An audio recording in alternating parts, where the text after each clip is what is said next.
সময়কে ধরে রাখার ক্ষমতা আমাদের নেই, কিন্তু হাতে বেঁধে তো রাখা যায়, কি বলেন? Good morning. বাকি দিনগুলোর মতো আজও সকাল সকাল রেডি হয়ে গেছি ভিজিটের জন্য।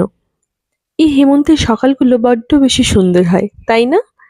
হালকা শীতের আমেজ গায়ে মেখে আমিও চলেছি তাই আজকের কর্মস্থলের উদ্দেশ্যে। মূল রাস্তা পেরিয়ে গ্রামের পাকা রাস্তা, এরপর আরও সরু মোরাম রাস্তা দিয়ে যাচ্ছি আমরা। দুদিকে সোনালি ধানের ক্ষেত, রাস্তার ধারে সোনাঝুরির গাছ, আর কোনো এক বুড়িমার গায়ের শীতের চাদর মনে করিয়ে দিচ্ছে, বাপু, শীত কিন্তু দোরগোড়ায় এই এলো বলেই। আজকের প্রথম সেন্টারটি একটি প্রাথমিক বিদ্যালয় চত্বরে হয়। খুব সুন্দর ফুল এবং ফলের গাছে ভর্তি এই অঙ্গনওয়াড়ির প্রাঙ্গণ। আর আমার এই কচিকাচারা ফটো তোলার কথা শুনেই শান্ত হয়ে টিএলএম হাতে নিয়ে আমার ফোনের দিকে সোনামুখ করে তাকিয়ে রয়েছে।